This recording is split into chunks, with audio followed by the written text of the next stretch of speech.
Hey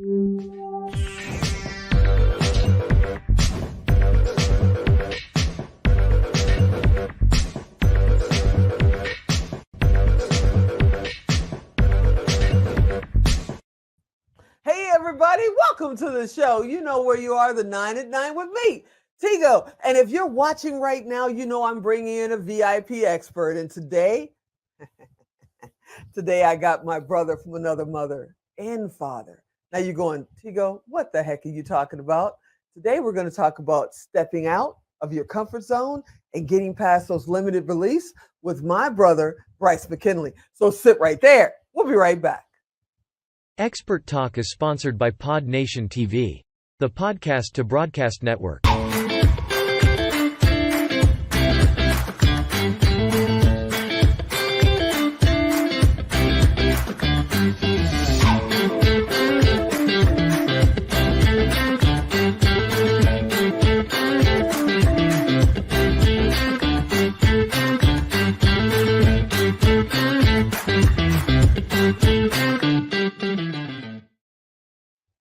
Hey everybody, welcome back. You heard me right. You know, a lot of people come up to me and say, how do you do that? How do you go up on stage? You know, how do you get on your own show and just talk to anybody? I can't do it. I'm so nervous, da da da da. You know, I just tell you to just do it. But I figured instead of just being rude like I usually am, I'd bring in my expert brother, Bryce McKinley, and we'll go deep. Hey, Bryce, are you there?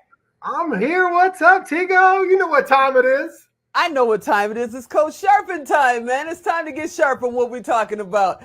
You know, people come up to me all the time and say, you know, wow, you do this, you do that. And I know you get it as well. And they're really just stopping themselves.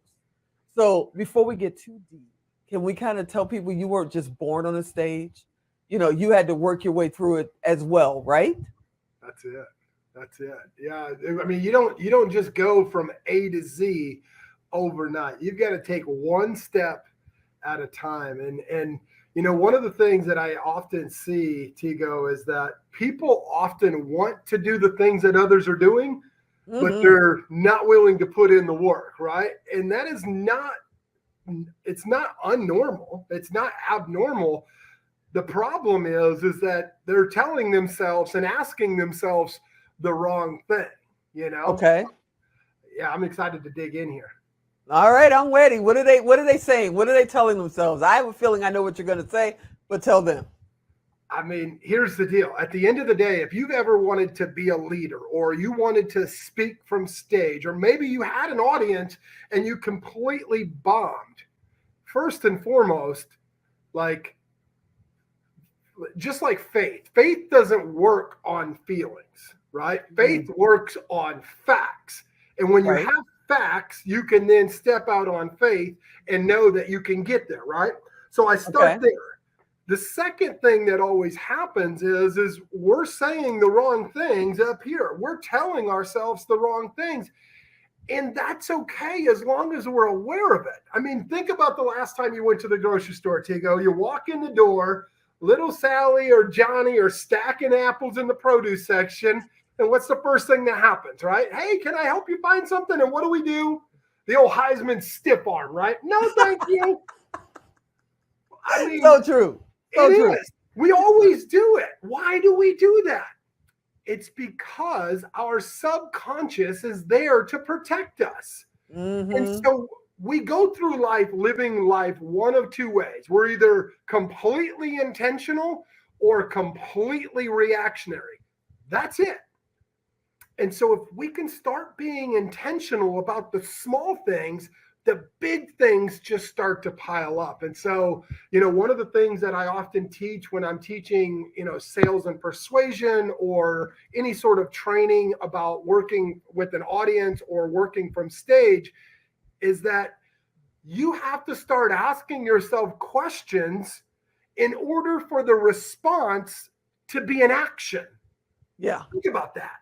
We often go into an environment and we're like, gosh, what if they don't like my presentation? Or what if I forget to do something? What if we start saying, what do they need to hear? What is my audience showing up for?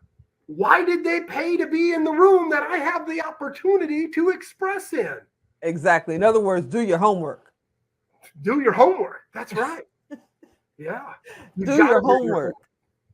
And then there's the question of, because I've had some very interesting people, and maybe I just don't know. Correct me, brother, if I'm wrong. But I've had some very interesting people talk about, I want to get on stages. And I've said, okay, great. What do you do? And they're hairstylists or they're insurance agents. And I'm going, okay, if you're trying to be at the top of the hair game, then I get it, because you need to talk to other hairstylists. You need to talk to product companies. There's conventions. There's all kinds of things like that. But they're talking about going to events that are about entrepreneurship and blah, blah, blah. And it's like, okay, so how does those two things connect when you don't even have a salon yet? You're a stylist in somebody else's salon, but you want to be on stage. And then I look at other people that should be on stage. They have major companies. They're doing major things, and you don't even know who they are. And then they're complaining, well, I'm not reaching my audience. And, well, what are you doing to reach your audience? And the first thing they say is they can't come on my show. They're scared of the camera. And there's no way they're going on stage. Well, then enjoy spending thousands of dollars on Facebook, because I don't know what else to do. What would you tell them? Yeah, that's a great question. At the end of the day, I don't have a problem with somebody going. I mean, I personally do the same thing. I'll go to networking events or seminars or something outside of my industry. But the key thing is I'm asking the questions to myself. How does this apply? What can I implement, right? And so I learned really fast that great questions leads to great insights. And the second thing is that y'all need to get out of your own damn way and start focusing on your supporters and not your reporters. Because whether you're at the bottom or you're at the top, you're going to have hate. You're going to have naysayers. And when you start focusing on your supporters and asking better questions, you can deliver a different message. You can deliver better results. See, that's Coach Sharping right there. That's that sharp as a knife that I love so much. He's a surgeon with this stuff. I mean, that should be on a t-shirt. If you haven't done it, I'm stealing it. Because it is so, which one was that? It is so big. Truly, you should focus on your supporters and not your reporters. People are so worried about what people think. And most of those people that are thinking and saying aren't even in your audience. Most of them aren't doing anything with their lives except sitting there complaining about what you're doing. The scariest part is it's usually the people that are closest to you. It's usually your brother, your sister, your mother, your dad, your aunt, your uncle. And it's like, that's not your audience. And why do they do that? Again, it's because their subconscious knows you from previous experience and wants to protect you. Yeah.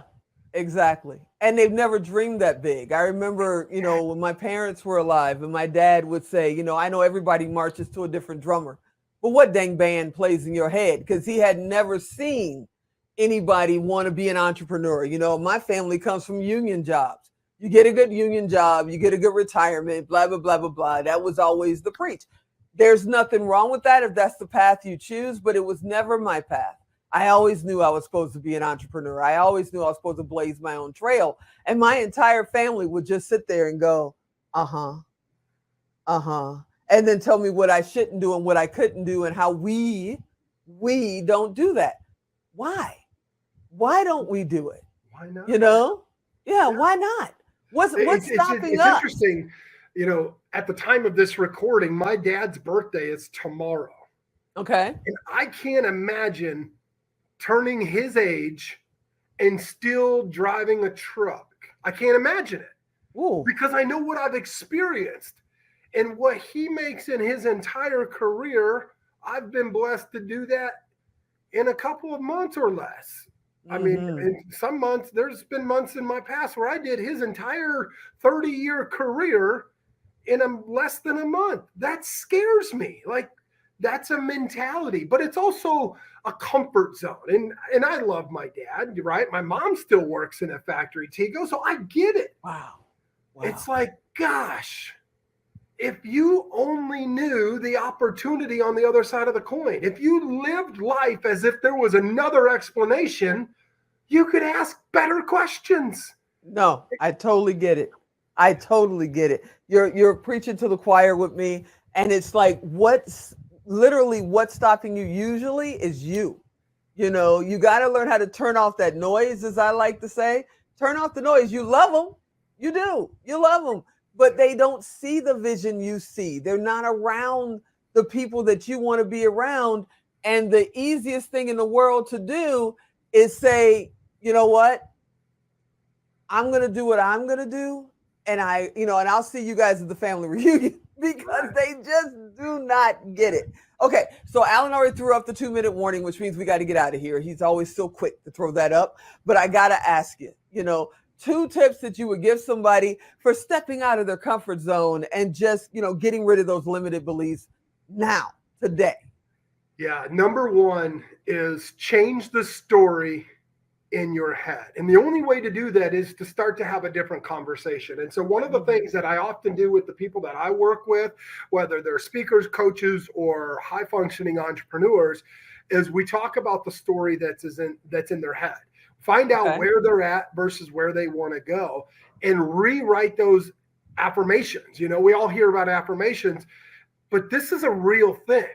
People write affirmations and they say, I will be this, I will be that. Well, will is tomorrow, and tomorrow never comes. So change that story to say, I am successful. I am an entrepreneur.